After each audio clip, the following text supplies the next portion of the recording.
Yay, it works today. The camera just figured itself out. That is awesome. All right, so we're gonna waiting. Hello, good evening. My name is Lyra, and I am representing the Coalition for the Protection of Children and Families.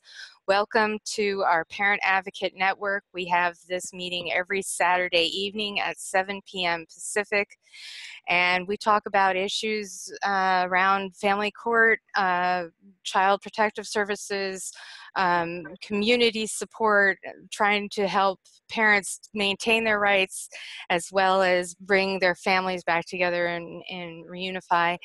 And we share our own personal success and progress that we have made, as well as some new information that we have learned through valid sources such as Pamela Olson and Don Rufty and several other people, Veronica Ferguson, who will be joining us tonight later.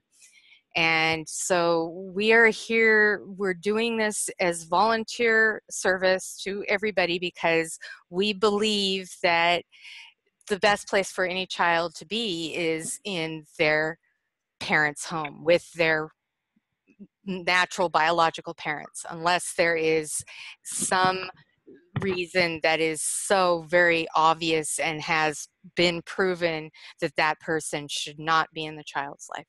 But as far as any of us believe that it is important and vital to the growth and development and humanity that our children grow up with their family, learn their heritage, and are involved in their own community and with their own brothers and sisters, instead of being sold off into all kinds of dangerous situations, and drug testing and rape in foster care is like 60% of the children in foster care are raped in foster care. That's way above any other markers they want to talk about as far as biological parents. So there's a lot of dangers for children to be going into foster care, and they should be staying with their families. And this is what we work towards accomplishing by providing resources and information for parents to become educated on what the laws are in states and federal law that protects our parental rights, and how we can fight for our rights and keep our rights instead of them being trampled upon. And so tonight, right now, we have Becky and Kelly, and I would like to give the floor to Becky. She's new joining us tonight, and if you would just like to do a little introduction, that would be great, and we'll give you, it's about 5 minutes. Okay. My name is Becky Henderson. I'm in West Virginia, and the state of West Virginia has been under a very huge investigation all the way around. We've got a Supreme Court justice that is under a 22-count indictment, and we have $1 million that DHHR conveniently paid out over a couple of years to a facility that was vacated by DHHR for approximately 2 years at $30-some thousand a month. They were paying for it. We have other things going on, like cops getting caught viewing pornography, Whoa. child pornography, while at work. There's just been a whole lot going on. We have been, hopefully, it's a blessing, a new U.S. attorney, Mike Stewart, who has actually created a corruption team to investigate corruption in the state. But to get to where my case is, my grandchildren were taken in November of 2016 by CPS. I had an emergency ex parte that I had done to the court on November the 7th. November the 8th, my son had signed his custodial rights to me on a temporary basis on a notarized statement. CPS was aware that I had this hearing coming up. They were aware of my court actions. And the CPS worker decided on November the 23rd she'd go do a petition to trump me. And those were her exact words. She had done trumped me. Oh my goodness. The hearing. I have been fighting and never let go. Worse than a snapping turtle. Once I snap, the thunder isn't even going to get me to let go. These children I've had custody of in the past. This all come about through a false allegation by the mother who my son was divorced from. And she had lost her custodial rights in 2012. They had lived together after that, but they got divorced in, excuse me, in May of 2016. And then he stupidly would let the children visit with her. And me and him went nose to nose, toe to toe over that. But he's a grown man. He does what he wants to do, but he was still living here at the time until they took the children. Well, before they took the children, actually, he wasn't staying here because the mother on November the 6th went down to magistrate court and did a DVPO on him, and they gave her custody of the kids, which we all know a magistrate court does not supersede a circuit court. Right. Circuit court oversees them, and they couldn't give her custody because she had no custodial rights. I had my case filed. She had remarried already to a convicted felon who was on federal parole at the time. And in my thing that I did, Fireworks. my emergency ex parte, I had put in there where the children had come home and told me that their mommy and their stepfather were growing marijuana. Over 400 plants later on they got caught with in in 2017.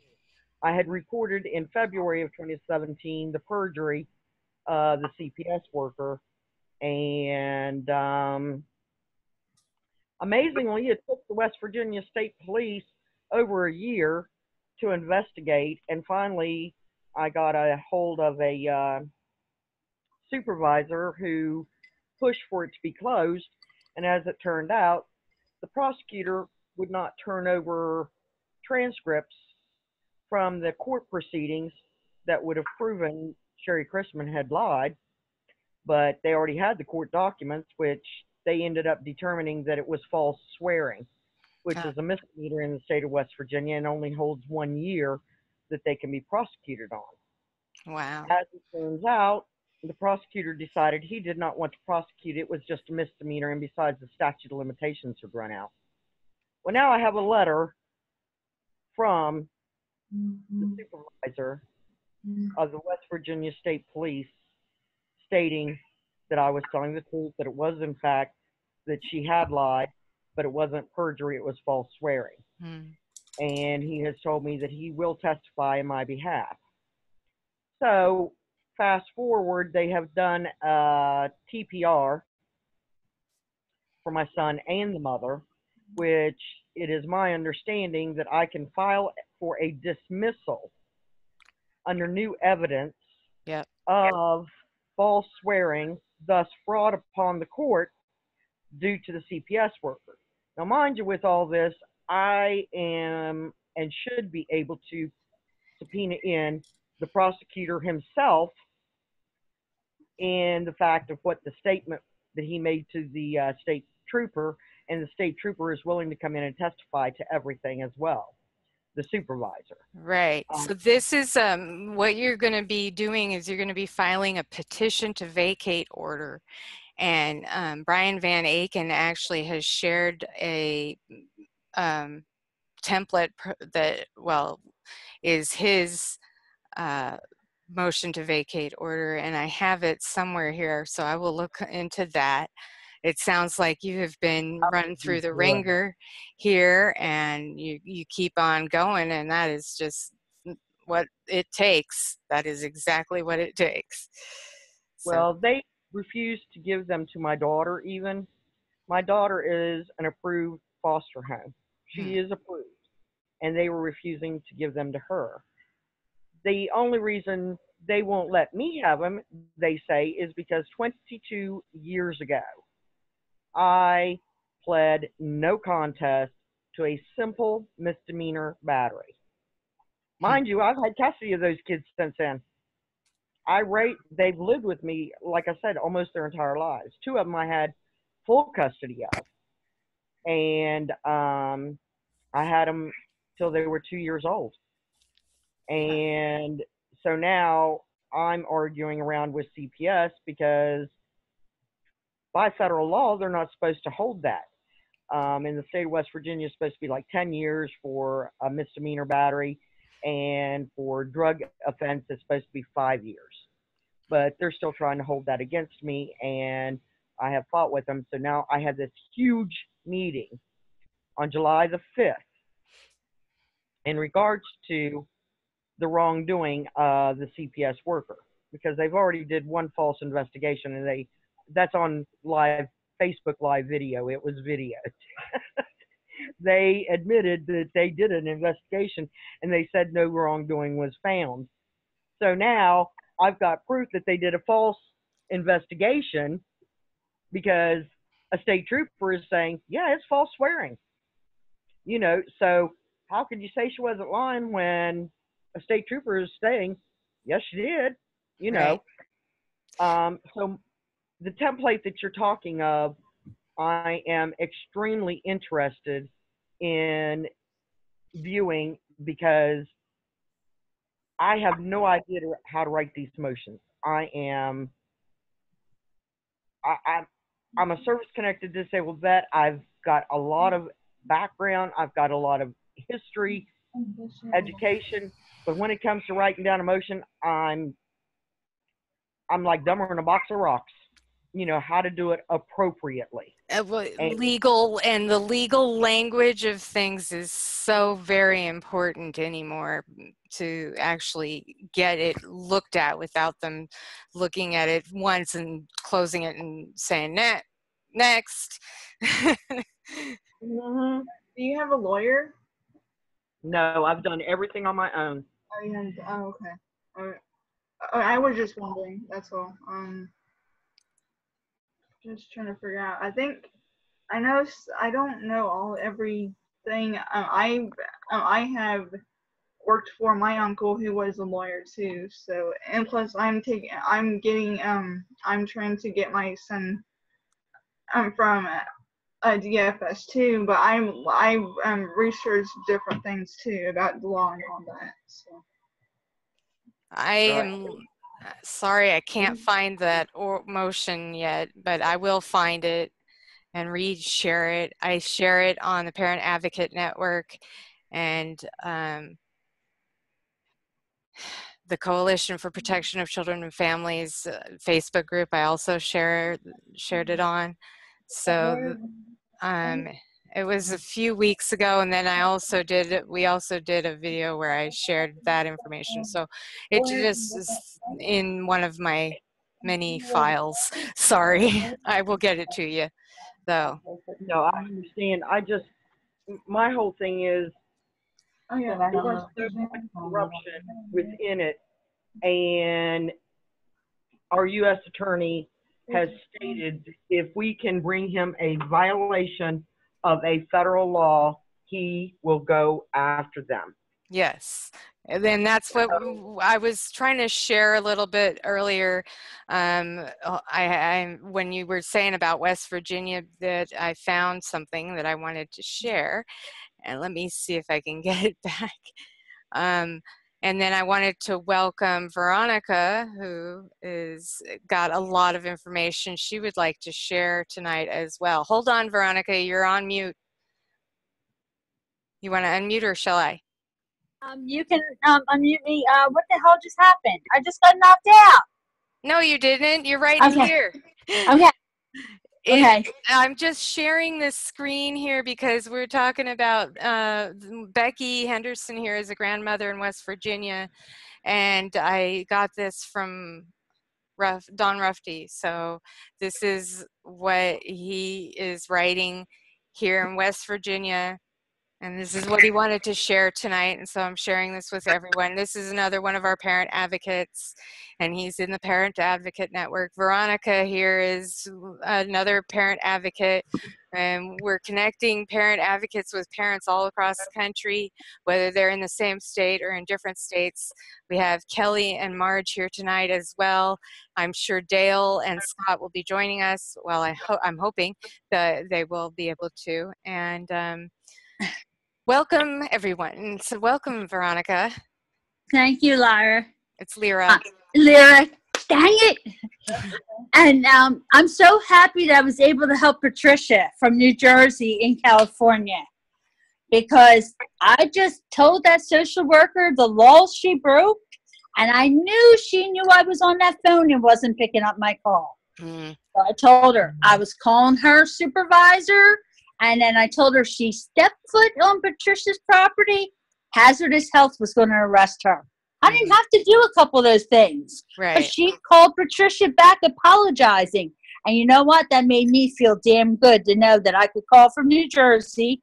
I know the laws. And she didn't have to be bothered for a couple days. Yeah. And then to find out that she got good news. Yep. She got good news in court. What was done to her was illegal. You cannot lose your child because of a domestic violence. Well, and that's how I lost my children as well. And so even though I'm on year 7 of not having my children, I am going forward with my complaints to the DA and my complaints to the FBI. And I will be sending all of the information that I have. And it's like all of the different things in their own discovery and detention reports and 6-month reports. I forget what they're called. I apologize. Of discrimination against me and giving, accommodations to my ex-husband who's an abuser. And right. I sent you Know Your Family Rights, because it's in there about being a victim of domestic violence. Yeah. Okay, so I sent that to you so you could have that, and I wanted Patricia to have it. But I have no problems advocating for her, because I'm actually, where I'm at right now, there's a group of 8 people from California here, and they're putting Amazon buildings together. Oh, okay, wow. And I'm actually trying to help a dad, okay, because the mom of his child kidnapped his daughter, his son, at a year and a half old. Wow. Okay, the child's of age now, but he's still paying child support. But the mom won't sign an affidavit to say he doesn't have to. And he doesn't want to press charges because the child grew up. I said, but here's our problem. She did something you don't know about. I said, because you don't want to do anything because the child's all raised well and all, but guess what? That child support's not going to go anywhere unless she signs an affidavit. So she lived off the system, and we all know how that works. I said, I talked to Rosie Vincent, and Rosie said, all she had to do was make a call. 24 hours later, the person had to be back in the state. It was her ex-husband, Rosie's ex-husband, that left the state with her child. She made a call, 24 hours, they had to be back in, because California and New Jersey, we have the same laws. Well, that's joint good. custody, 50-50. Yeah. So I know the laws. And now Connie is going to work with me because she wanted to know exactly what my advocating's for. I advocate for special needs children. Right. Because I have 2 special needs children. I now have a human trafficking tort in New Jersey now. Good. Because I went on the human tribunal, wrote in, and I just checked my email, and they're going to take it to the proper courts for the kidnapping in 2012. Wow. Because I'm still being attacked. Okay? when you go look at your paperwork, every investigation has to have a separate case number. If it has the same case number, that's illegal. And I found this out by the family therapist and behavioralist coming into my home through Perform Care. So my kids, when everything happened, it was the night before Thanksgiving in 2011, an officer came to my home. But what nobody knew is that domestic violence contacted me in October 2011 because my brother-in-law is the CPS worker. So he knew when I finally made my husband leave that something had to happen. So domestic violence called me, and I said, I've got a crowbar by my front door. I said, my other sister-in-law has a baseball bat by her door. I said, we're not afraid of our husbands. It's our sister-in-law. That's the whack job. I said, so she comes. I said, I'm taking a crowbar to her head. And when the officer came that night, I told him my husband didn't live there. I let him meet my 3 boys. And I said, my house was robbed that Saturday. I made a police report. I said, you see my crowbar there? I said, if you ever get a call that someone's getting the shit beat out of them, it's because I'm beating them with my crowbar. So they were fine. I called my husband up at the VFW, told him what was going on. His exact words were, what do you want me to do about it? I said, nothing. I'll take care of it. Called my brother-in-law up. That was a CPS worker, DIFUS worker. He said, no, you don't have to let him in. I said, that's all I needed to know. I was living in my brother's house, who's a New Jersey attorney. So I knew not what I didn't have to do. Right. I'm leaving with my boys. I walk out the door. There's my estranged husband. And I'm like, what are you doing here? And he says, well, they're out in the street. These social workers are sitting out in the street watching my husband and I talk and watch me drive off, and nobody stopped me. But apparently he didn't leave the property. Because all of a sudden he's calling me up and I'm laughing at him. I'm like, you're an idiot. And I hung up. And next thing I know, I hear them, we're going to call the police. I said, go ahead, call Winona Police. Please do that.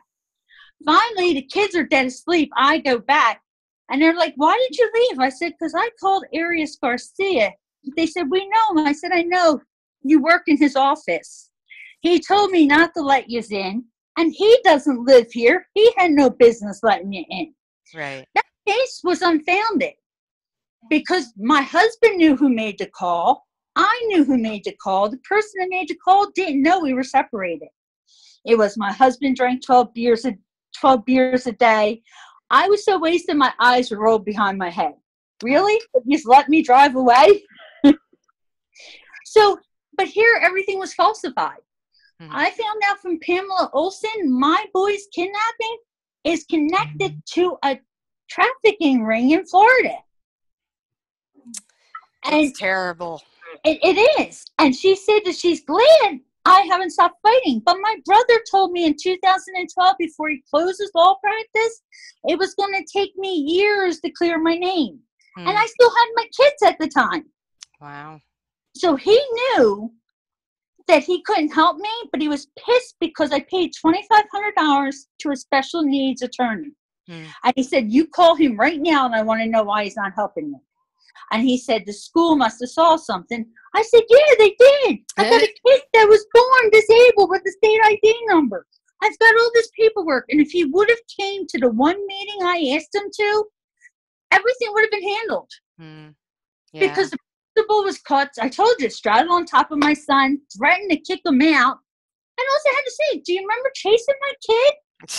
And the principal's like, oh, yeah, how's he doing? Well, that's David. He hasn't changed much now, has he? Right. Well, what you were talking about as far as fraud upon the court, and Becky was also talking about this, I found something that I wanted to share with everyone, because this is the documentation about fraud upon the court. And it is at the Matrix hasu.org, fraud upon the court HTML, and this talks about what this is about. So a judge is an officer of the court as well as the attorneys. A state judge is a state judicial officer paid by the state to act impartially and lawfully. And what is fraud upon the court? whenever any officer in the court commits fraud during a proceeding in the courts, he/she is engaged in fraud upon the court. In Bullock versus United States, 763F2D1151, etc. 1985, the court stated fraud upon the court. Let's see if I can't read it. I'm so small. It is. So this is okay. This is a little better. Court stated for the court fraud, which is directly,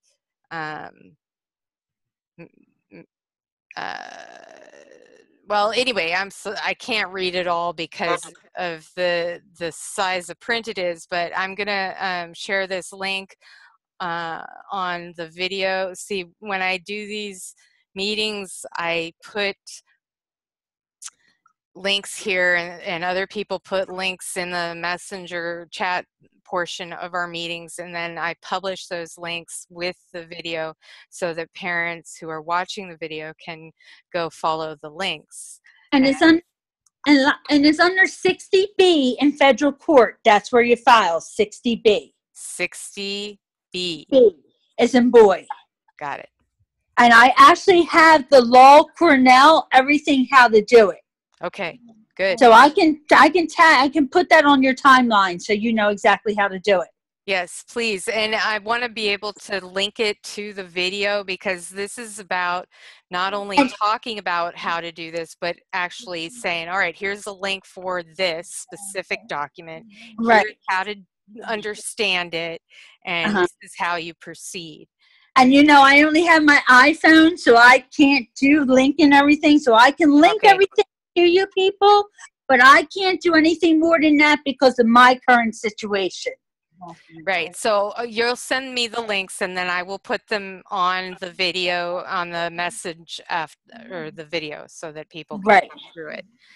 And well, this is good news, Becky and Veronica, and you know, we're going, and we keep on going forward. We keep on providing information to parents and connecting and bringing advocacy in all the states, and we're actually going to make some real waves here soon. And with that, I wanted to transition into what we have been seeing on the news. And hold on, I have to close the door because my dog opened it.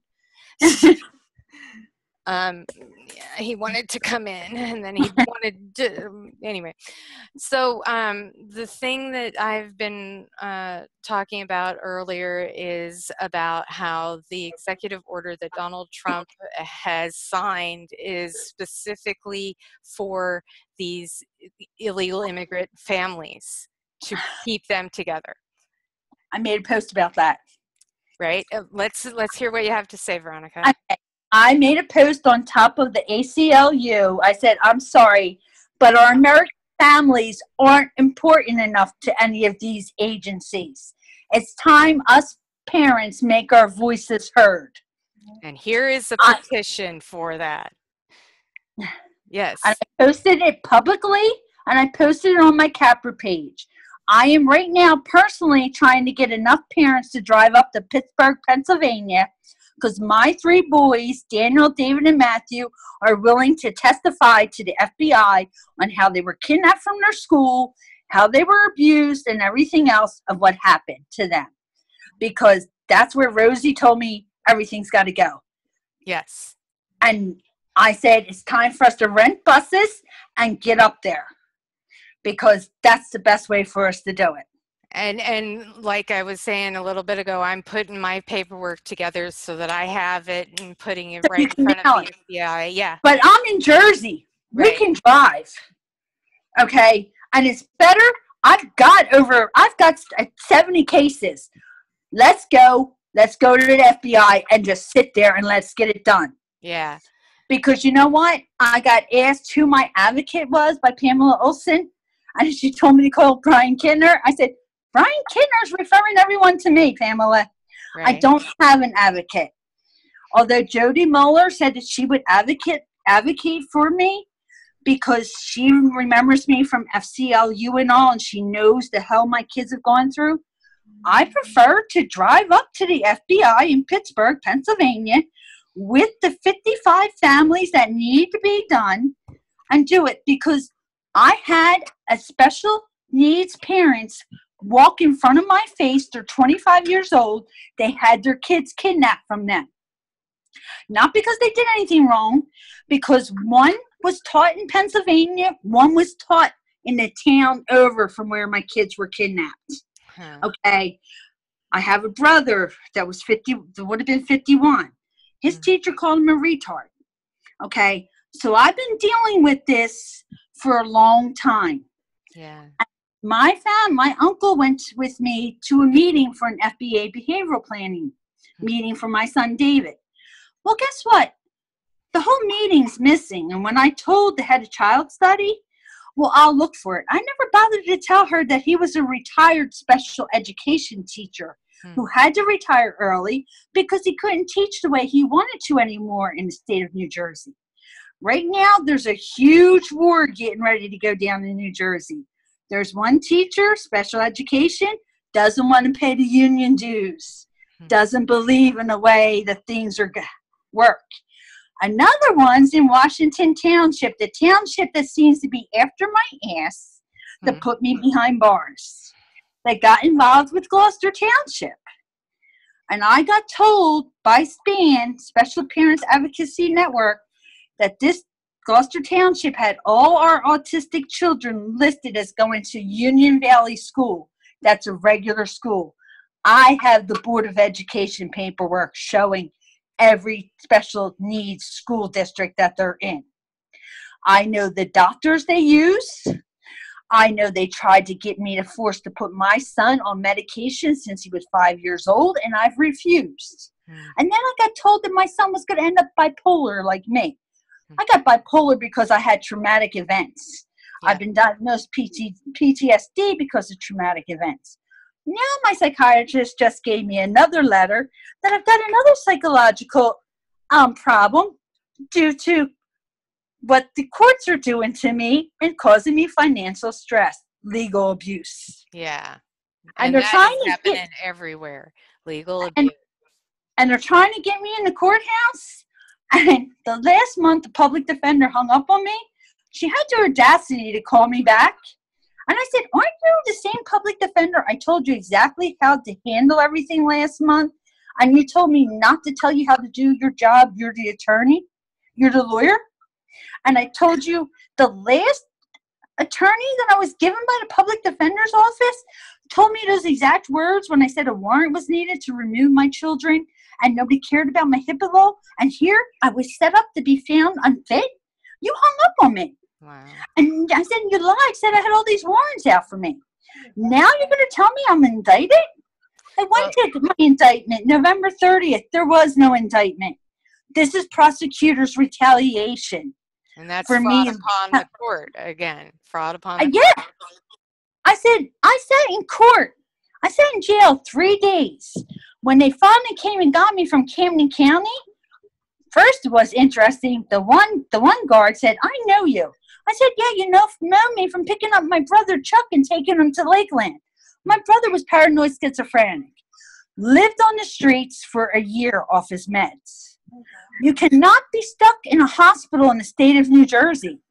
He would get his ass kicked. We have to go pick him up from the hospital, and they just release him. The only reason he got in trouble was because he hit a Belmar cop, the town we grew up in. But they didn't want to arrest him because they knew he was mentally ill. My brother's wife wouldn't let my brother, that was the attorney, go get him. If they would have called me, I would have went and got him because I was the only one he trusted. He got arrested, got put in Camden County Jail, and then got put in Ancora.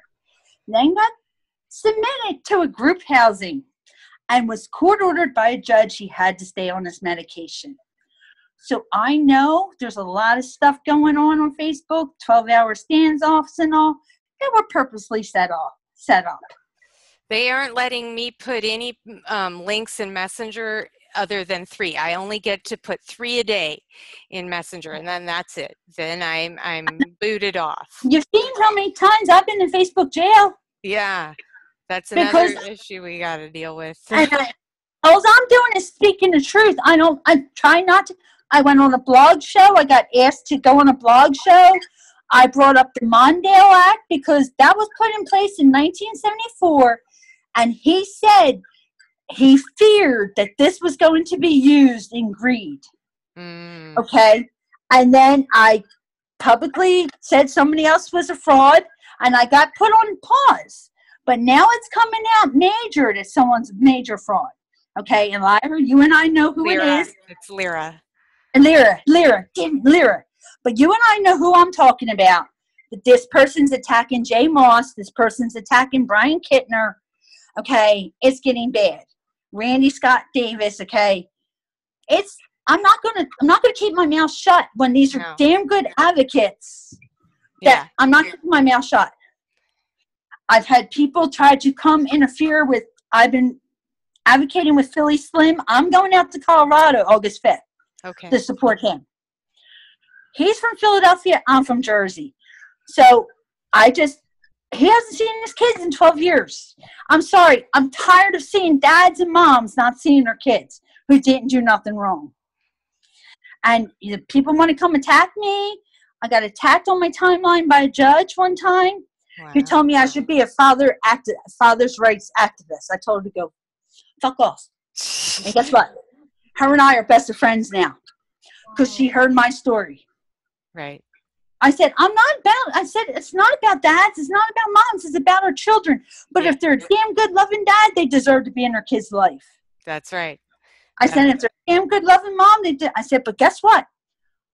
I've caught parents lying to me here in Jersey, and I've chewed them out. I said, don't ask me for my help. Because once I catch you lying, I'm done. Right. Yeah.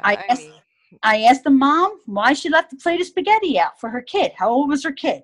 Who was her kid lived with? And everything else. Only for me to find out that she pled guilty to abandonment in a family court. I said, you've been following me for a year. You didn't see any of my posts about you don't plead guilty in family court. It belongs in criminal court. I said, that person left that house with your 2-year-old kid in that house by himself. You're telling me you never asked them to watch your kid? Then you should have woke your kid up and took your kid with you. I'm sorry, but I can't. They didn't come and tell me that she pled guilty. I found out the information on my own. That's a problem. Yeah. Okay, I can't go help her now. What? I had it all set up. We were all going to one another's court hearings and everything. I've got another case, a SIDS case. 3 medical examiners found this child died of SIDS. Now all of a sudden, out of nowhere, they're saying it's a homicide. Bullshit. Mm-hmm. But the mom didn't tell me. She told me she paid an attorney $8,400. She didn't pay the attorney the full $8,400. She only paid him $200. I said, you cannot give me bits and pieces of a story. No. It has to be the truth or we can't really help you. Right. I mean, it has to be the truth. Even if the truth is something that you think is horrible that you did, it's not. I've got a mom that lie. It's worse to be lying and telling false information to an advocate than it is to tell the truth. Because when we know the truth, we know how to attack the situation and bring the best results to the family. I've got a mom that admitted to me that she slipped while she was pregnant one time. But you know what? She was truthful with me. And I know she's been clean the rest of the time. And I know that they kidnapped her kid while she was sleeping. Yeah. I know everything else. And when I hear somebody talking about this mom, I go off and I defend her. Because these people talking about her are supposed to be her family members that aren't around. Wow. I've gone into groups and I've ringed them all new asses. I'm like, because I've been friends with her since she was pregnant. And she needed help, and then she's helped me with other moms. I mean, So, we need, I mean, all of us need help. This is all about working together, helping each other. I mean, here, Kelly and Margaret, they're kind of feeling isolated. We're working to get them an advocate to help with Kelly talking to the Department of Justice and the FBI as well. You know, and it's hard, it is. And that's it. And when I got asked who my advocate was, they said, you just don't understand. My advocates all work for these companies that are contracted by the state of New Jersey. Mm-hmm. They all had to walk away.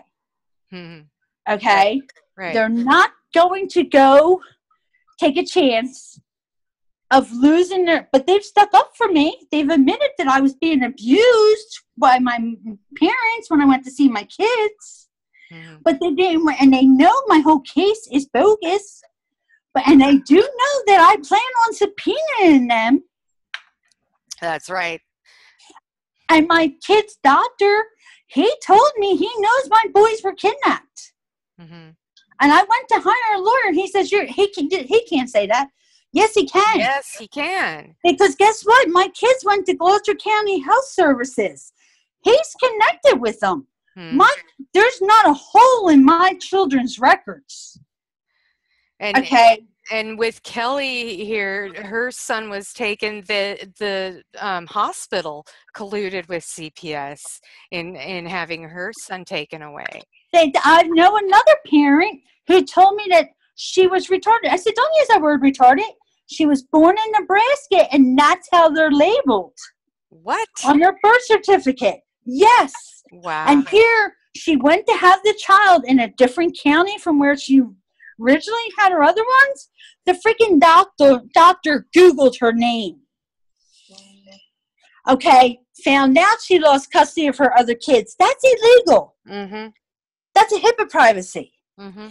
Well, what I've uncovered here in Jersey, Perform Care is trying to bill parents personal insurance.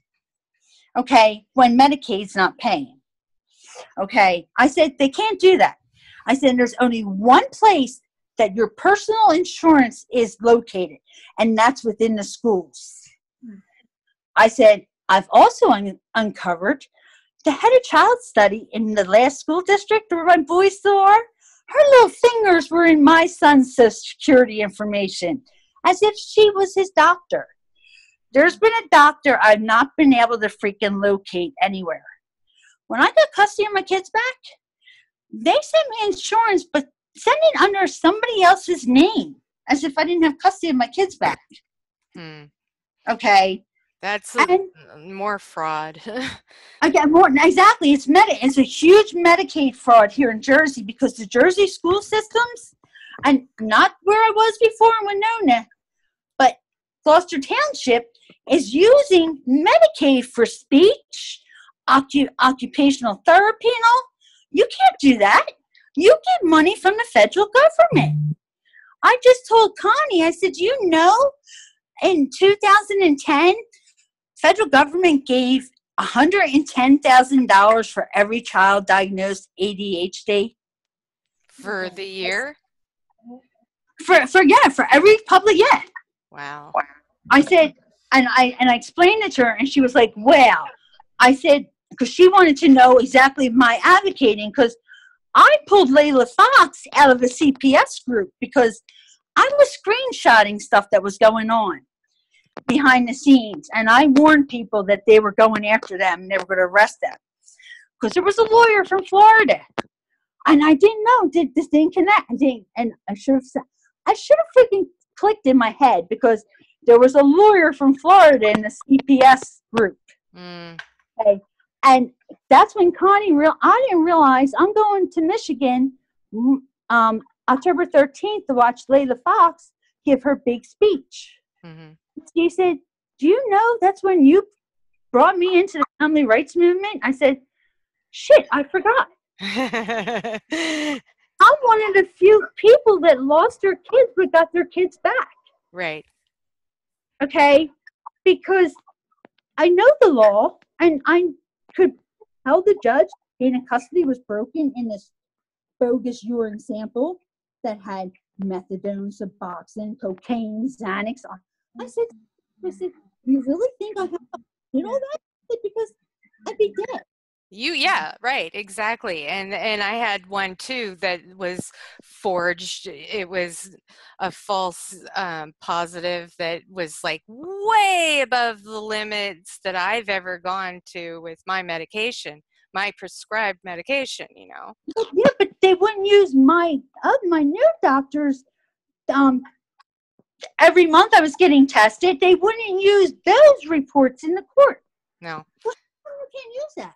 Oh, and that brings up a point that I wanted to, you know, expand on. When you get UAs from CPS and they do UAs and tox scans, they have the ownership of those documents. You cannot call the testing facility and get Guess what?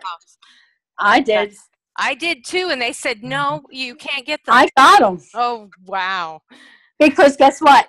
I went in, said I need to take a drug test per DIFUS, and they did it. And when I needed the report, they handed it to me. I did go to a doctor.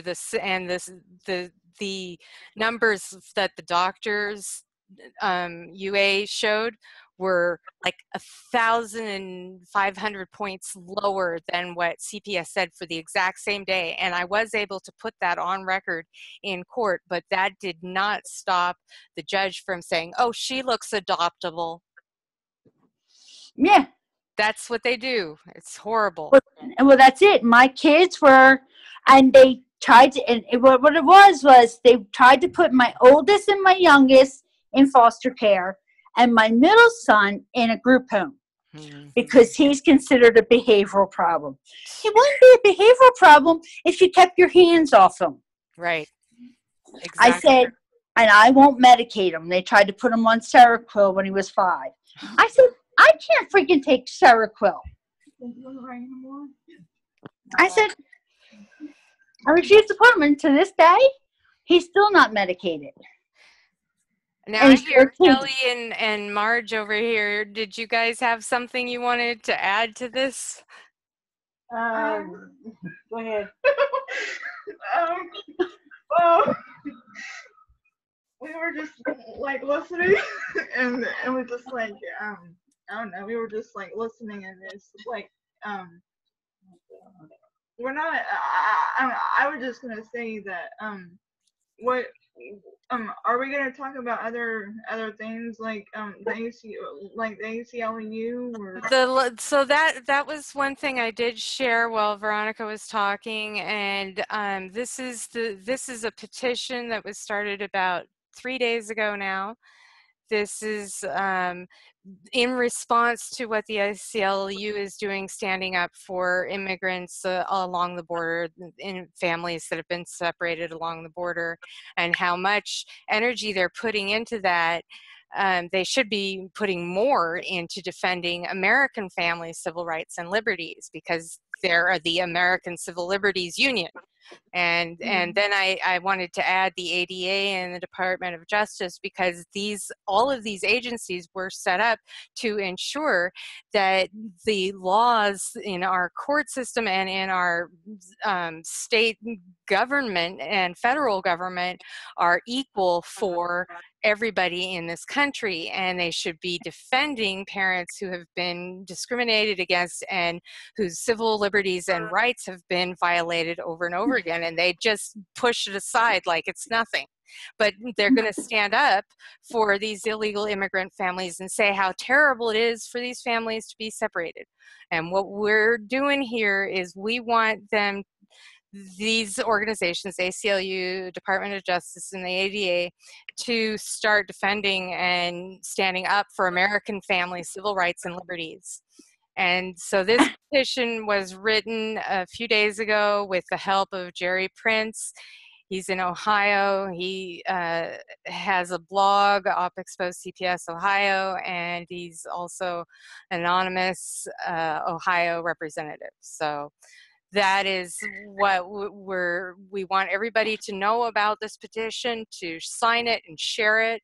It's on change.org. I've heard some issues about change.org, but I have not experienced any infringement on my mail because I put my email address there. And so I do not think them. Huh? I was going to talk about the lawyer that, I was going to tell you guys about, like, yesterday we heard, one of my lawyers called, and they said, or she said that, that they're still doing, actually, we are still, okay. Okay. The appeal. The appeal. The attorneys for the judges. Right. The judges for the appeals court turned down rehearing it, and so now the lawyers are going to try to get the state Supreme Court to hear it. But right now, I feel like something has to be done to stop this collusion between the judges and it's like the Supreme Court. I mean, not the Supreme Court, the Court of Appeals decided that what the judge did in Kelly's case was just fine in terminating her rights. They didn't. She's disabled too, Veronica. So here we have disabled parents and grandparents and you know, that our rights are being violated. And that's federally illegal to take a Yes. child from a disabled parent. Yes. We are protected under the 1990, Bush put it in place, the ADA accommodation right, that act, okay? And I've gone to New Jersey disability rights, okay, for my children's situation. But here they were being investigated in 2009 for preschool disabilities. Then on April 11, 2016, Educational Law contacted them. And I was told how well documented my children's records are. They won't help me because of how corrupted the case is. Well, I called about my eviction. There's no docket number for my eviction. I've been homeless since August 2016, and I can't even get a civil rights attorney that'll help me because the court clerk took payment to set up records. Okay, the judge never heard the case, nothing. Okay, so I lost primary residential custody in hiding with my kids because my son's a victim of a violent crime. We went to a hotel where nobody knew where we were. My van wouldn't start. My mother found out where we were and made a bogus call. Okay, so I've been homeless since August 2016. My husband knew where we were, perjures himself in the same courthouse where my kids are kidnapped, takes me back there for a sham divorce. I'm not a resident of that county. Mm-hmm. Get bullied by a judge. Tell me to go ask my family members who are attorneys what I must do. Well, you don't have to. You can only imagine what I told her. Because my brother's not an attorney no more in New Jersey because of how corrupt that courthouse was. But she happens to live in the same town where my kids were kidnapped. And I was working with the mayor. Mm-hmm. But he told me he couldn't help me because his kids were still in the school. So he's the superintendent of a special needs school, right, of a high school. So he knows the situation. But he took me to the top person of SPAN. She taught me how to advocate personally in the school for my kids. I was taught by St. John of God in my home for 2 years because my child was never supposed to walk or talk. So how the hell do I have my kids? Right. Because things have been omitted and eliminated that because she wouldn't look at my paperwork. I asked for any accommodations. You know what her exact words were? I don't know what good that's going to do you. Wow. Really? Anyway, um, oh yeah, anyway, I think back right now we are In limbo. in limbo, and Well, this is what you need to do, Kelly.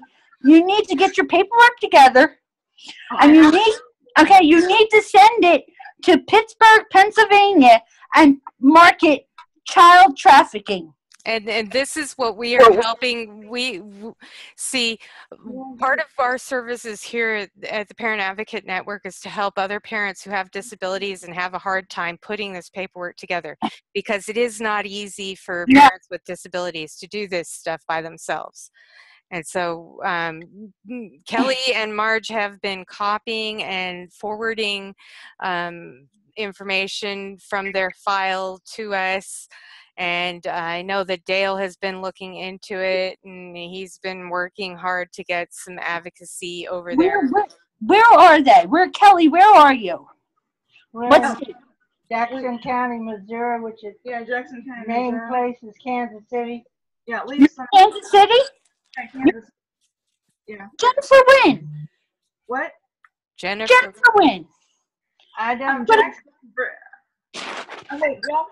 Jackson County. Jackson County, Missouri. Yeah, Jackson County, Missouri. Well, guess what? I'm going to ask Jennifer Wynn to personally help you, okay, because I'm affiliated with her, and she told me she knows my idea what I want to do. I want to eventually open up my own advocating business to work on contingency basis, and then put that money in a fund for my child that's autistic and my other child that was born disabled, because I get like $1,300 a month because I'm permanently disabled because I worked all my life. Okay, so I'm going to talk to Jennifer Wynn. She just had surgery, and I'm going to ask her to connect with you, Kelly, and help you. Okay. Well, I was going to say that my lawyer told me that, or told us that they filed a Do you have a public defender, or do you have a? Do what? What kind of lawyer do you have? Do you have a public defender lawyer, or do you have a lawyer you hired? I have a court-appointed attorney. Okay, get rid of him. He works for the courthouse. That's what we've been talking about, but it's hard because they don't have they needed somebody who can be there helping them advocate. Yeah, but you know what? There's supposed to be ADA advocates at every state and every courthouse. And we had Scott Tobbled working to get information about that, and he has been told that they do not have the services or the people to really, because in the state of New Jersey we've got advocates, ADA accommodations in Gloucester County, Salem County, Camden County, Bergen, every county we've got ADA accommodations. We don't hear either. Okay. What Kelly wants to ask a question. Go for it, Kelly. I was going to say that my lawyer did file a request to transfer it over to the Missouri Supreme Court. So that was like back in June 13th. Yeah. Okay, so that was 2 weeks ago. Right. Okay. That's the other thing that's disturbing is with the Court of Appeals, they have probably extended the time, finding a time to say no to us 2 different times over a 6 months period. Okay, number one, all right, I'm gonna have to look and see if you got a disability rights law firm or anything in Kansas. I'm gonna talk to Jennifer Wynn. I'm gonna call her this weekend because she wanted me to call her about a situation here in Jersey, but I know that it was a scam, so I didn't call her. So I'm gonna call her and find out what there is in Kansas, because she'll know better than anybody, because she's actually running for office in Kansas. Okay. Well, the other thing that with Jennifer is that I know she was talking about a case that she had that had to do with Children's Mercy Hospital, which is exactly the same place or the same people that ended up causing Michael to be taken is they set it up so that they set it up with collusion with DFS to make Kelly look like she didn't know how to do anything. The court within the report from their hospital, it says that one of the social workers there decided that, or stated that Kelly was only about 10 to 12 in mentality. That's the way Okay. they presented it. What is your diagnosis, Kelly? Oh, I have like okay. First one is Aphasia. yeah. I can't even say it. Hold on. I can't even say the word. Marge, what's her diagnosis, please? Aphasia, which is caused by, probably she was injured around the head when she was 3 years old. Okay.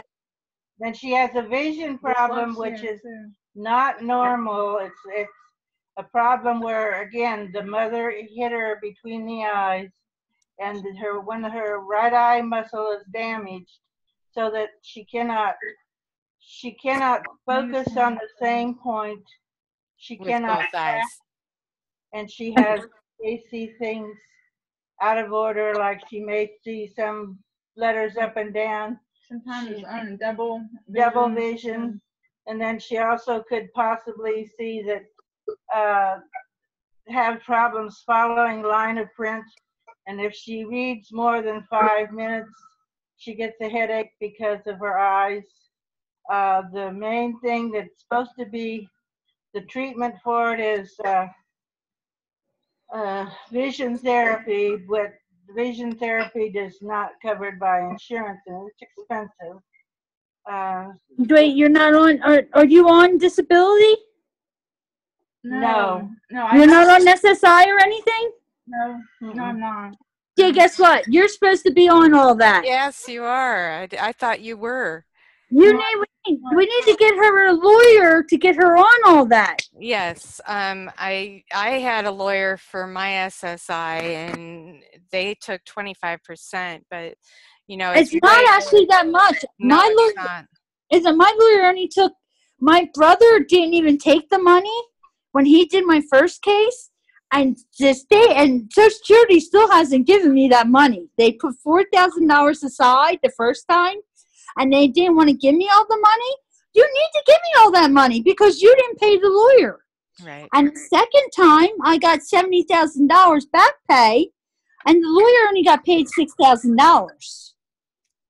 So, I mean, yeah, but it's important that you get a lawyer and get on that. I thought you already had that, Kelly.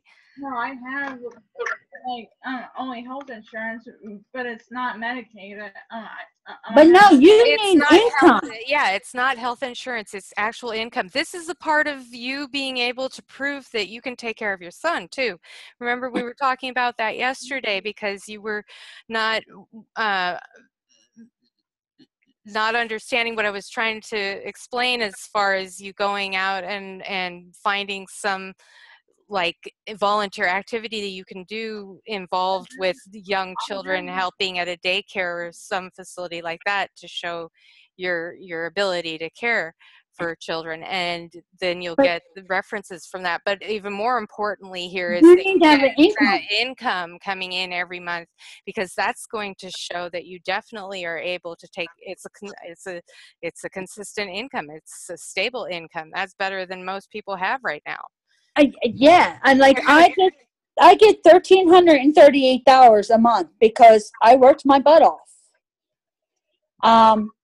Now I'm trying to get my money back from the state of New Jersey for illegally charging me child support when I had no income, $252 a week, and other money. But my mom didn't even get that much money when she went out. You don't really want to be on there. Huh? But yeah, Kelly, we've got to get you that. And you know what, Kelly? To get your child back, we've got to get you into residential housing where you can live with your child and they will help you. No, I don't want that. I don't want. She doesn't. Listen. Veronica, we've been working with Kelly for a while now, Kelly and Marge, and what we have been working towards is being able to provide the structures she needs to be able to bring her son home. Right. The environment, and they live together. Her mother and her live together. And Right. her mother is. It's not like I don't. Okay, I have.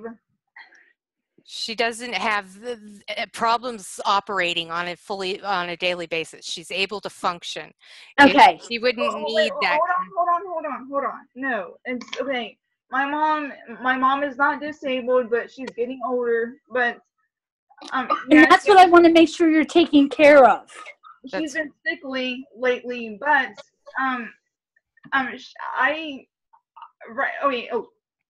right now I feel a little bit uneasy because she's not totally stable on her feet and everything, and yeah, she can get up and she can walk, but sometimes she is a little bit unstable. So I have a hard time. Actually, it's not a hard time. I don't have a hard time. I'm trying to help her so she doesn't fall and everything, and because I do get worried about her if she falls and everything, because she fell 3 different times at 3 years ago, I think, right? Yeah. Do you have a walker, Marge? Yeah. Okay. Yes, I do.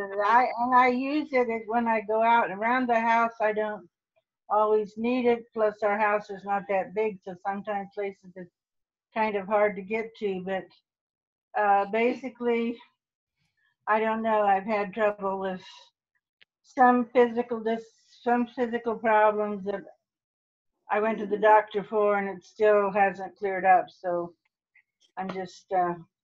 I see. Now, Kelly, so you understand, I work with people here in New Jersey that actually go to people's homes that had brain injuries and all. My niece was ran over by a car when she was 6 years old, okay? And she's got frontal lobe brain damage. And she's going to have it for the rest of her life. She's lucky to be alive. And exactly 2 weeks after that, my brother was killed. Somebody was fighting with their father of their kids, not paying attention. She backed out of her driveway and killed my brother. So I'm connected to a lot of people here in New Jersey, and these people go out and help people who have brain injuries and stuff. Just make sure things are taken care of and get stuff ready. Yeah, that's what we've been talking about and working. And there are actually assistance programs where aides come into the house to help with cleaning. Exactly. But you need to be registered and get into getting your disability benefits. Yes. Kelly, because that's going to key in all of these other components that are going to help you be able to provide a good, healthy home for yourself, your mother, and your son. These are vital things, and we can we can help you get connected with those resources, and Scott can continue looking into, like I was talking to you yesterday about seeing a therapist, a counselor to help with your mental health. And we need to have good mental health, and we need to sometimes see therapists or psychologists to have good mental health, because this kind of a situation that many parents are in right now, where they don't have their children in their home, is extremely stressful and straining on your mental health, and can cause tumors and can cause all kinds of illnesses if not properly treated. I knew something wasn't right with the way my brain was functioning in January 2004. It was either I was driving my son and I into a lake, or I was blowing the house up with my sister-in-law in it. We were living together. And I had my husband take me to the crisis center. But they told me it wasn't me. I was in a toxic environment. I could not go back. I had to get my son and I out of it. I was being attacked while he wasn't there. That's scary. And my son had diarrhea for a month. And even when we left, I was still being attacked. Yeah. But Wow. that's how bad. So I told my family doctor after I left the crisis center, I was committing myself because I thought I was nuts. Mm. And my husband used that against me. I was a mental patient. But I put myself in outpatient therapy 3 days a week to Princeton House because I knew I wasn't right. I knew what was going on, didn't feel right, and I knew the way I was working. I was working at a car dealership. My boss was abusing me, and it was more than I could handle, and I couldn't function.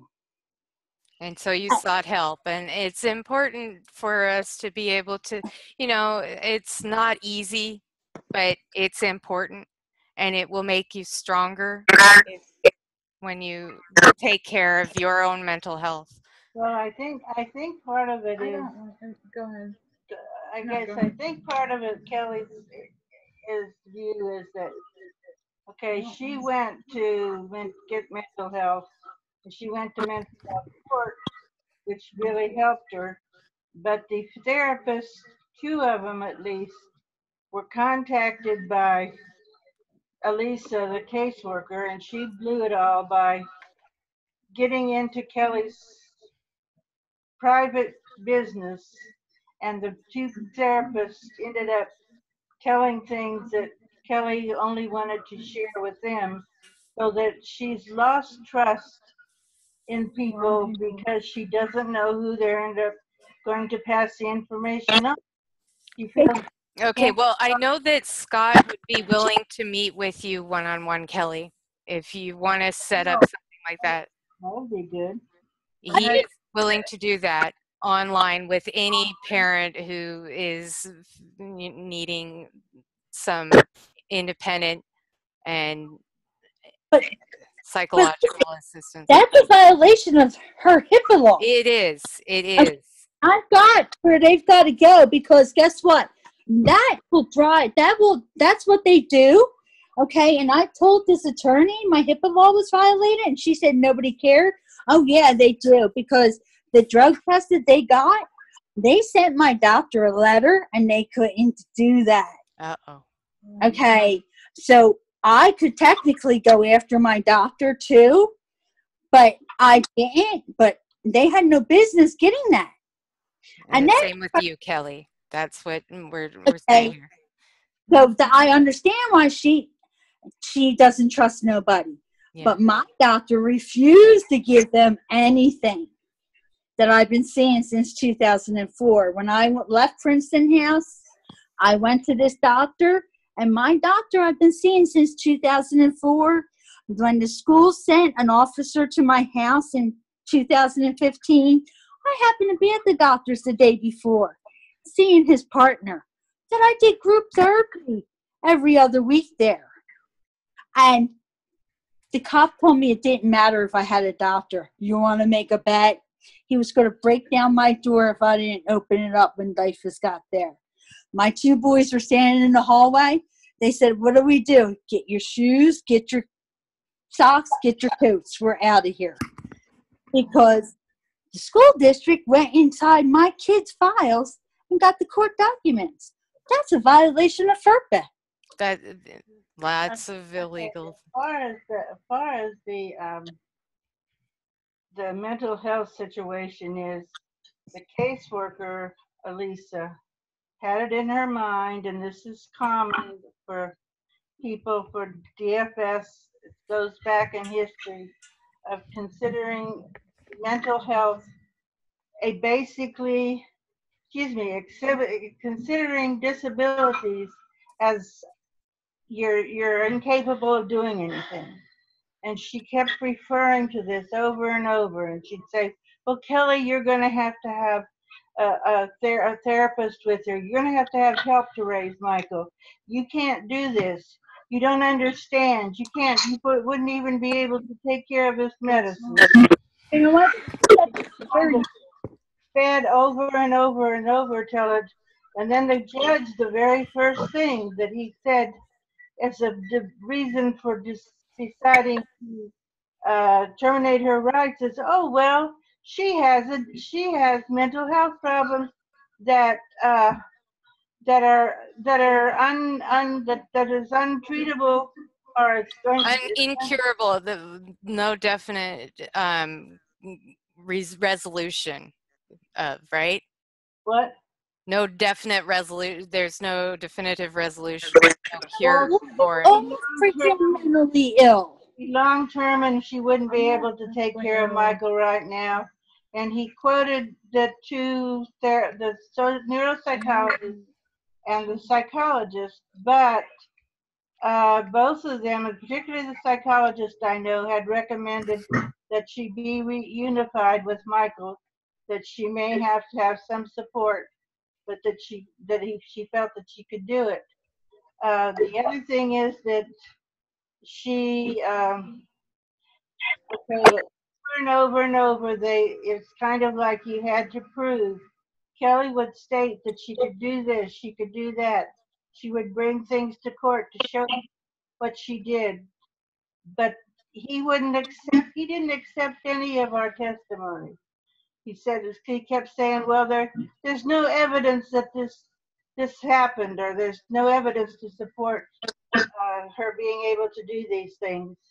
And that there were people who testified for her. It's your God-given right. God wouldn't have given you a child if he didn't think you could take care of that child. Yeah. I mean, I don't have a mental. I don't have a mental disability. It's I get upset easily. It's not, and this happened like about 2 or 3 years ago. Which I'm still ashamed of myself. But Kelly, you suffer from PTSD. Most of us do. It's not that. It's not just that. It's the anger. It's the anger. It's the anger problem. It's the outburst anger. I can and that's why I'm on Depakote, because that helps me to calm myself down, and I take it every night too. And I also think that your mental health treatment at the mental health court helps too. Right. It helps you find solutions how to handle it. And like 3 years ago, I think I got so angry. And then I lost it. I blew it.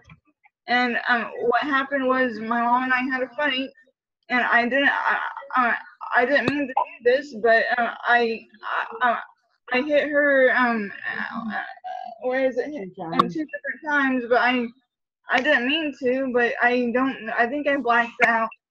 I don't really know what happened, but my mom called the police on me, which I understand, and then the police took me to jail, which I understand again on that one, but because I deserve that, because somebody needed to calm myself down, and because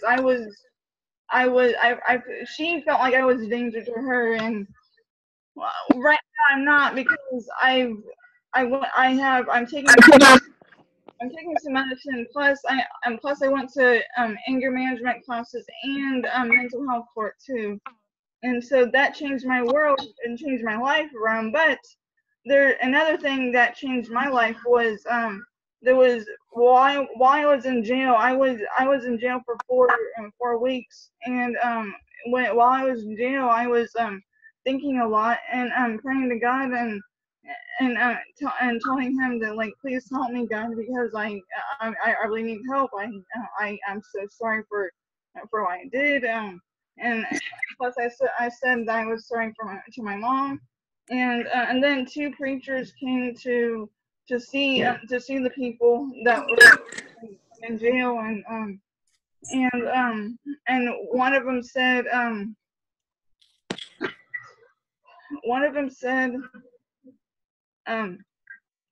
if before you go out in the world again, this was like everybody, not just me, but this was everybody. Before you go out in the world again, think about think about what you did wrong and apologize to God and apologize to the person that you did something to, and that really touched my heart because that changed my attitude of like because I really want to change the way you did something and everything, which I did. So what the preacher what the preacher did help the preacher did help me change my ways too, and like I was amazed. Amen. And so what I wanted to say about that is, you know, if a person commits a crime, whether it be an assault or a murder, and they did it without thinking, they plead temporary insanity and they get their whole record clean and they are found not guilty, and there is no repercussions. So that you actually had to go into jail for 4 weeks and you had to actually go in yourself internally was a great trial that you accomplished, and you should be very proud of yourself for doing that, because there are people that don't do that and they get absolved of their crimes anyway because they pled temporary insanity. So you're way ahead of that, Kelly. And you know, the fact that you went to reconcile with yourself and with God gives you more strength and power over your actions and interactions than those people who are absolved just by being innocent by case of temporary insanity. That's the big part of this case, though. That's Elisa would not let it go that she had done this, and she kept saying, "Oh, we're going to have her do this or do that because she hurt Michael. Oh, we have to meet in the public place because she might hurt Michael." Wait. Did this happen before you had Michael? Yes. One day. Okay, then they had no business bringing that up. They had no business bringing that up. She had it one time before, and then she had it in the middle of when we had Michael. But she never ever touched Michael. No, because they took him from you at the hospital, right? Huh? They took No. They took him from our home with 2 reports from the hospital that put Kelly in DFS custody, and I believe strongly that this was a setup because I think. One more question. Did they have a warrant? Did they have a warrant to remove Michael? No, they did not. They did not. That's what. That is kidnapping. Yep. They kidnapped your child. You were denied due process. There was no warrant. They kidnapped. Yeah, but the very first hearing, the judge or the commissioner would not let Kelly speak or her attorney speak. She only listened to the other side and wouldn't let anybody speak for Kelly. He got in those transcripts and stuff. Oh yeah. That is they win on this. Huh? Yes. Because you keep getting cut out, Veronica. Okay. I'm going to contact Jennifer about this tomorrow because her child was kidnapped. Yep. No warrant, no due process, no nothing. And that is the first thing I tell everybody. No warrant, no due process.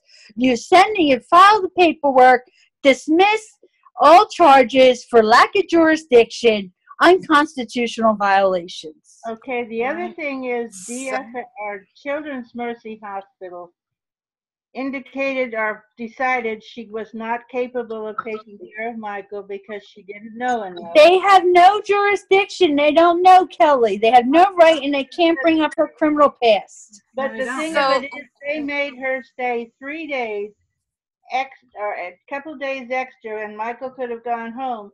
But they made her go through this training, in quotes, in which she had to do everything by herself. Changing his diapers, fixing formula, and they even fussed about that she spilled some formula. Well, why did she have to fix formula? Why couldn't she breastfeed him? I was having a hard time breastfeeding Michael. And But that's okay because my first child wouldn't latch on, so I had to pump. Michael had that problem. Michael had that problem too. They also said that Michael, that the judge has, well, one of the reasons the judge used for his termination is he said Kelly would not accept the fact that she caused Michael to be and have failure to thrive, and that she was guilty of abuse, and she was guilty of neglect. And Kelly, we have we have 9 different reports from the medical doctor that was a pediatrician when we first started, that was before DFS. Right there, that's Michael. That's Michael. He's cute. And how's he failure to thrive? What? Where did he get the failure to thrive at? Where did he Kelly? Where did he get the failure to thrive? Yeah. Where did they say that he was failing to thrive at? Well, the thing is, the doctor, the pediatrician diagnosed it as he said. It started about a week after he was born, and he said in his reports he kept saying well nourished, well hydrated, but failure to thrive. And I'm suspicioning, I don't know for sure, but the only thing I can think of is there's a possibility that some of the vaccines might have brought this on. That's a high possibility there because a lot of those vaccines have all kinds of metals and yeah, but you don't vaccine a week after they're born. But if the doctor has Medicaid, see this one case in New Jersey, the doctor that called on the mom has got Medicaid fraud going after him. Oh, really? But this doctor, the pediatrician that we had, they never ever, they kept saying Kelly didn't feed him enough. It was her fault. It was just pure neglect. And the judge chided her in his report because she wouldn't accept responsibility for the fact that she caused Michael to be there. Now, Becky, you haven't spoken up at all. Is there anything you wanted to add to this conversation, or? Well, other than the 2 things the one thing that I spoke of before, like I said, about the needing assistance in writing or seeing a template, Right. which of motion to vacate the TPR due to false swearing and fraud upon the court by the CPS worker, which I think I got pretty strong evidence considering, got a state trooper willing to come in to testify for it. And the other thing would be like I had that meeting July the 5th with high up CPS officials regarding the illegal stuff that CPS workers done, even CPS themselves. Record. So, so Becky is in West Virginia, and she's the grandmother in this case. Okay. And she had legal custody. Is that correct, Becky? One time I did, but then the kids, my son and his wife at the time, got the kids back, and then she lost her rights, her custodial rights in 2012, and then all this stuff started in November of 2016. On November the 6th, the mother went and filed a DVPO against my son because they were divorced. She had remarried, blah, blah, blah. And on November the 7th, I went and filed the emergency ex parte guardianship custody because the kids had come home previously and told me that they wanted their mommy and their stepfather were growing marijuana, over 400 plants he got busted with. On November the 8th of 2016, my son signed a notarized statement giving me temporary custody of the children, of his custodial rights to me. And in between, some days later, CPS found out that I had said intervened. They went over and took my grandchildren from their mother.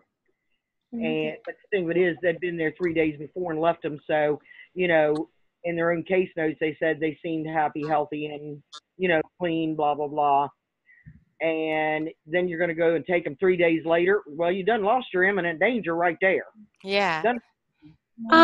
Becky, do you know Richard Provost? Yes, I do. Get in touch with him. He'll help you. Because he's the only person that I know that's beat them in kangaroo court. I wouldn't bet on that. I beat them once before, too. Okay, but I'm just telling you, I know he knows how to go after them. So if you can get in touch with him, see if he'll go with you. Because he's in West Virginia, it doesn't hurt to have backup. No, and we all need that backup and support of local advocates working with each other, working, you know, one parent going to the other parent's court hearings with them, you know, advocating for, and we can advocate for each other. And this is about working together. I've put together the phone chain that is on the Coalition for Protection of Children and Families on Facebook. And this is a place where people can put their names and get in contact with other parents in the area. I can't get my stuff on there for some reason. You can't get your stuff on there. No, because I've only got my iPhone, so I'll give you my information. Yes, and I'll put it on there for you. Okay. Because Lynette Beavers was looking for a New Jersey advocate, and I'm like, I'm right here. Right. and you know, that's what we're doing here, because we want parents and advocates and parent advocates and everybody to be working together. And there's always going to be people who want to tear us down. But as long as we keep on helping each other, they're not going to win. And we just got to keep going forward. And so this is on the Coalition for Protection of Children and Families Facebook page, state by state, county by county. And we have all the state flags here listed. And then we have people who've signed on in their states, like Arizona has a lot, California has a lot, and we keep on adding more people to each of these flags. You know, you can add your name on this chat message board, and then I can also add you and tag you on. I see it great now, but I guess because I only have my iPhone, I don't have anything else to get. Oh. Do you know what I mean? I don't have a computer. I don't have nothing. I've got copiers. I got printers here. I have a freaking computer. Okay. Well, so you and I need to do a private chat. You send me all the links and specifics, and we will work together. And I can meet with you individually on Zoom, so we can work on the website together. Today, I did some updates on the website that I wanted to share. We're coming down to the last little bit of tonight's meeting. So it's a little bit more clear here. I've also included our most recent meetings on this front page. This is our homepage for the Coalition for Protection of Children and Families. And I hope you all can see that, even though it said connection is a little bit can I say one more thing? Yeah. We the People versus the United States. Yes. With John Gentry, Kirk Pendergrass. Yeah. I highly suggest everyone get involved. I do too. I'm a part of that as well. So I'm going to share that as right now. And I want. What's that all about? That is about. How you lost your rights were terminated unconstitutionally. That's what it's about. Okay, the courts are working unconstitutionally. They're violating every person's constitutional rights. And it's time we, the people, take our government back. So we're suing the United States. So there's a link here for the petition for writ of criteria, which is this document here in full. And And does it cost you a dime? No, it doesn't cost you a dime, and this is available on Facebook. And all you got to do is go to this link up here, which will be posted on our meeting as well tonight, okay? And Lyra, did you do anything or add anything to be able to acknowledge the people who are like our page? Because all it says the name, it says their name, that they like the page, and then it says ban, and that's the only thing. There's nothing there that I know of. There's nothing there to say thank you or anything. and you're talking about the Facebook page? Mm-hmm. You're right. So I don't know how to send a thank you. I think that people like all kinds of pages and posts, and they don't really have a response set up there. That is a great idea. My Capra page does. You can send me a message. Well, yeah, when you send a message, but not just liking it. If you just like it, there is no message that comes back. But yeah, we have. One thing that I see on some pages is that they say they're a friend of yours, and then you can take their name and check on it, and then send them. You send a message to them that just says their name under your name, and that's a way of thanking them. And people seem to know that's because people then. So you're bringing them in. Yeah. People know you're bringing them in. Right. Okay. Well, we can do that too. To be able that you mentioned their name. Yeah. Kind of like what I do on the coalition group page, saying welcome our new members to this community. And I wanted to address a little bit about that tonight before going. We're down to the last bit. Donita, I'm sorry you joined us so late. I hope that you will be able to join us next Saturday. But for tonight, I wanted to share with you what we're doing at the Coalition for Protection of Children and Families, the Facebook group that we have there has been private for a while now, where we built up a community of parent advocates and parents who are really dedicated to reunifying with children and to being loving parents that we were meant to be to begin with. And the family rights and parents' rights should come first. And so that's the community we built. And then we have made it now public. With making any group public, there will be people that'll join in that do not necessarily have the best interests of the family. There's going to be trolls. Right. They're trolls, and trolls. it is up to all of the people, all of the members in this group, to ensure that these people are weeded out. But we have to have like proof positive that these people are trolls. We can't just go around saying, oh, this person is a troll because I don't like them, right, or whatever, or this person is a troll because you go on Google and there's one instance where this name comes up but with a certain label to it.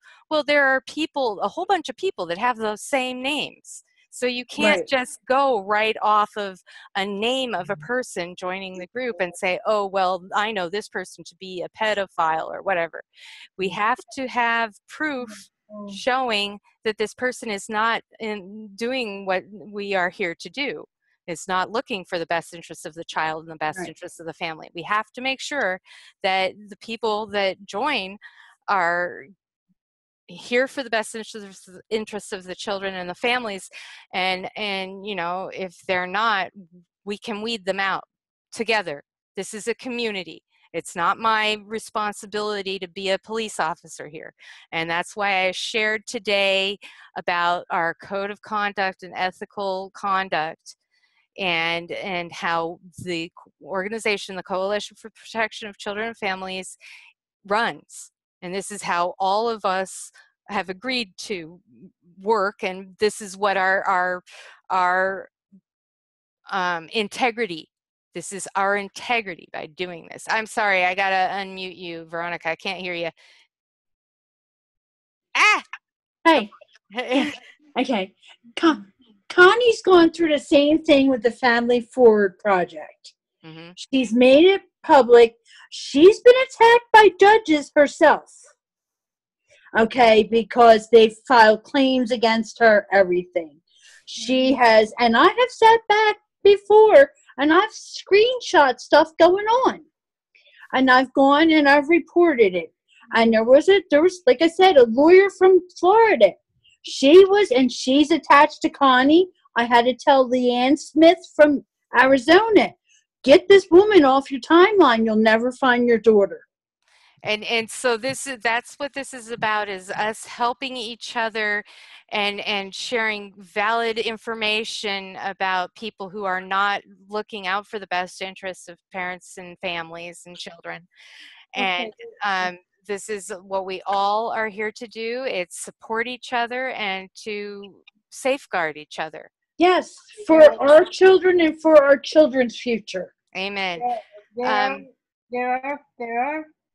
Okay, today I read an article that was from out of California, and it was where 5 news reporters were shot at a courthouse. And it pointed out how they felt, in this article, it pointed out how they felt that Facebook people, the things we're putting on Facebook were, even though we didn't, even showing the pictures of our kids, that there are enough trolls out there, even to the point where one judge sent her clerk to troll for somebody, for her to find out information about about this judge that was being taken off to being a judge in California. But anyway, it was warning people more or less to watch out what you put on Facebook at this point, particularly the people involved with CPS. Now I'm going to post that article because tonight at midnight, I guess I'm free to post again. You're free? You're in Facebook jail, Marge? Way to go. I've been banned. You joined Facebook jail with me. Way to go. So, I've been banned for three of the same article the same day, and then the thing of it is, before they had okayed that and said it wasn't nudity, but now again they're saying it's nudity. So I don't. It's a little boy sitting in the corner in an empty room. He has a pair of undershorts on, which you can see, and he's got his hands, his feet up, his knees up, and then he's got his hand over his knees. But they can't evidently see too well. Plus, as on the same page, it's about foster parents and what happens with kids. Right. Well, it says that right there, but no, they can't read. Tag me in it. Please tag me in it. Please tag me in it. So, I want everybody to know, this is a way for us to start sharing each other's posts. We got to be cross-posting. I tag people, you tag people. We got to keep on, because we have to be more inventive than the algorithm that's on Facebook right now. Yeah. And Donita has one question that she wanted to talk about. What states we're all in. So I'm in California. I'm in New Jersey. I'm in Missouri, and Kelly's in Missouri. Yeah, Missouri too. On the Kansas border. Right. And Becky is in West Virginia. And Becky, you are muted. So we meet every Saturday at 7 p.m. Pacific time. We can do this meeting for 2 hours. That's about as much as I can do the meeting with my disabilities. And I wanted to say, you know, I'm happy that you were all here tonight and talking and sharing your personal struggles and what you have found is working. And we're continuing to share information here on the Parent Advocate Network for all parents to know more about what they can do to bring their families back together, reunite with their children, and right the horrible atrocities and wrongs that they have been persecuted and just their families have been destroyed with. And we are trying to promote a lot of different people, a lot of different advocacy groups. We want everybody to know about We the People versus the United States government, because this is something that is very, very useful and important and that we can all get on board with, and this can 27,000 people so far. Right, and so here it is again, John Gentry and Kurt Pendergrass. Kurt Pendergrass, that's right, and are the authors of this document. You can read it on Facebook at We the People versus the 50 United States. And come to this Kirk's Law Corner on Monday and Wednesday nights. You learn all kinds of stuff. Wednesday nights, call-in night. You have any questions, they'll answer, they'll help. So, and then, you know, here we're working on getting people together in different states to advocate for each other, to go to the courthouses, to go to the Department of Justice, to bring those resources to parents with disabilities who cannot get the resources themselves, do not have the advocacy that is needed. We are the grassroots advocacy here, and we want you to know that you can always join in the conversation here on Saturdays as well as on Facebook in both the Coalition for Protection of Children and Families and the Parent Advocate Network.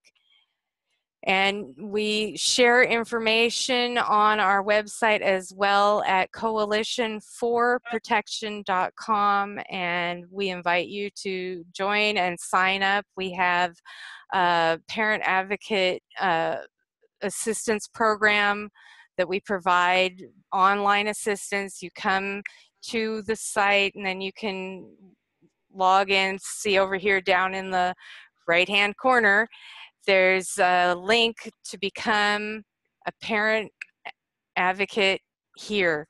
What this site provides is you come to the site and you can get connected directly with an advocate that is online immediately. And you can do that through Facebook, but sometimes it doesn't always work. And so that's why we are offering this other service. Are you going to put more information about the phone tree? Yes, so the phone tree is available on our page on Facebook. It's at the Coalition for Protection of Children and Families, and I will be putting a link to it on our coalition website. But if Lyra, suppose I just Lyra, it's Lyra. Lyra. Yeah. Suppose I just give you my phone number now so you can put it out there. Yeah, sure. Okay, because I don't care. I know everybody on the phone call. So it's 856 Awesome. 856 39. I'm sorry? 839. 839? Yes. Okay. 1336. 36. So, and is it okay for me to publish this to the website as well? Because I want to be able to, I'm working to put together. Yeah. Huh? That's my cell phone number. Yes, the only number I have. So, yeah. Thank you. Because what we're doing is putting together this phone list for parents to be able to contact us by phone. They can't contact us on Facebook or on Zoom. We want to be able to make ourselves as accessible and available as possible here, because every parent, every family deserves to be united and together. And, you know, there are resources that we can provide both for dealing with courts and the litigation issues of the family court system, but also resources for learning new parenting skills, getting supplies and gas money, things that a lot of parents nowadays are struggling to get by with because our economy is going down the tube. Everything's going down the tube. It is us working together, helping each other, that's going to bring a lot more unity and community, and be able to help all of the families succeed in this world today. And we appreciate all donations, and Not my situation right now. I can't. we've put together at the Coalition for Protection of Children and Families a bank. Like we're looking for a treasurer right now to manage the funds and the donations that will be coming in to assist parents and families, but we have an account set up for it already, that you can go to the coalition website for donations, or you can also mail them to their different states. We have parent advocates in different states that can go on to like gas cards and stuff like that. Awesome. So yeah. Awesome. And this is all to help these families, help our children and families succeed. And you know, it's last week Pamela was talking about how the children that are being coming back home in these FBI investigations that are going on in the different states, the FBI will say, call the parents and families, say, come pick up your child, and if they don't have a car seat, that's going to be a problem. So we need to be able to provide a car seat if that is necessary, bedding if that is necessary, and I believe that we can do this, because, you know, we've all been in those situations. I'm connected to people here in New Jersey that can get truckloads of all that stuff. I'm connected to a woman who that just flown out to disasters and helped people. So I'm connected. She has a place called the Unforgotten Haven. So she helps the homeless and all. So she met me. She heard about me from donating for people, and so her and I met, and now she's quite perturbed that I'm going through what I'm going through. Right. So she'll help me. So, so I'm and I've just got all these different connections from just taking my boys to the lake and them seeing what I did with my own 3 kids. Donita, you have a question there? I can unmute you. Let me you here. Can you hear me? Yes. Hi, I'm Donita, and I'm from West Virginia. Hi, everyone. Our group has kind of gone down. Okay, I think, Veronica, can you mute? I think you're getting a feedback on your speaker. I'm not on. No, there's nothing in my room. Okay. Weird. I can hear. There. Hold on. Well, anyway, I'm Donita. I'm disabled. My daughter I adopted. She is divorced at 23. The state took her children 2 years ago. I wasn't in my home, but other people were, so I don't have beds. I'm having to put either new carpet or laminate flooring down. And I've only gotten just, I'm not trying to give anybody a sad story, I'm just trying to tell you my history. Me and a few ladies, Becky being one of them, my friend Samantha cooked brownies, me and Carla Wolford, we've all kind of taken the state down here. And as you know, in the state of West Virginia, we've already had one Supreme Court, the ultimate Supreme Court judge on 32 count indictments, which was reduced down to 22. He's facing 359 years in prison. We're getting ready to indict 4 more. But the thing is our local county judges, we don't go through family court, we go through circuit court. And I've only, in 2 years, if the case is not settled, then right now they done took the father's rights, and now they're trying to make her relinquish her rights, or they're going to strip her. And if I don't get all my stuff together, then I lose because they'll take children. You're disabled and they don't have any right to do that. And that's what we've been talking about tonight. And I wish that I had more time tonight to give you some more information. But if you look up on the group chat here, we have some links that have been provided tonight. And then when I publish this video, I publish it to YouTube, and then I share it on the groups. You can definitely play back to get some more information. And then again, Veronica has shared her phone number tonight, and you could speak with her individually as well. We want to be able to help everybody here, and we do what we can every day, and that's why we're networking here. This is the Parent Advocate Network, because there are a lot of cases out there that need to be addressed, and there's so many people in pain and feeling frustration that nothing is going their way. And so we're here gathering together to help these parents and families reunite and get their rights back and get their families back. And I appreciate you joining tonight and sharing about your own struggles.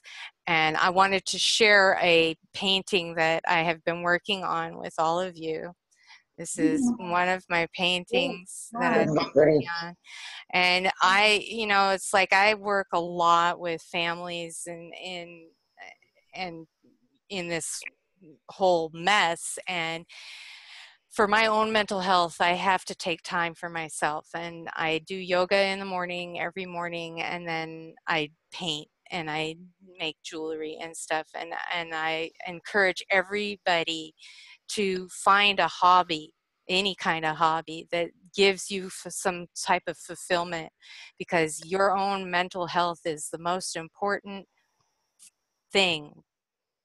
And then as a strong person, you can be there for your children, but you have to take care of yourself first. It's vital to be able to care for anybody else that you take care of yourself. So I want you to know that I'm thinking about all of you. I have you in my prayers, and we have this meeting every Saturday from 7 p.m. to 9 p.m. We're running a little long tonight, and I'm glad that you could join us, and I hope that you can join us again next Saturday. Say hello to your baby. Yeah, hello to your baby. Your Tigger baby, my Tigger baby right there. Yeah, that's cute. Well, with that, I'd like to close tonight's meeting. This is from the Coalition for Protection of Children and Families. We have a prayer that we believe in. This prayer is why we do what we do. And this is brought to you by Earth Soul Ministries, and we stand for peace, justice, and prosperity for all. We are here to help. The law of one. We are all one. And when one is, yes, go ahead, Kelly. Help me here. We are all one. We are all one.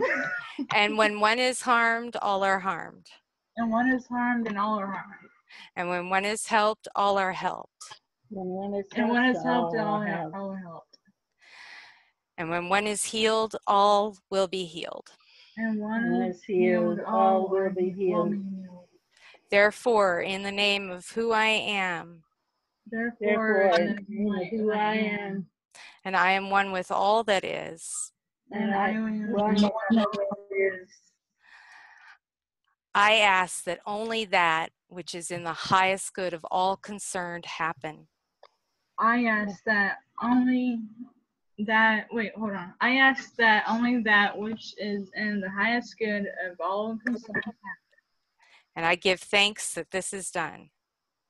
And I give thanks that this is done. So be it, and so it is. So be it, and so so it is. So it is. Amen. Amen.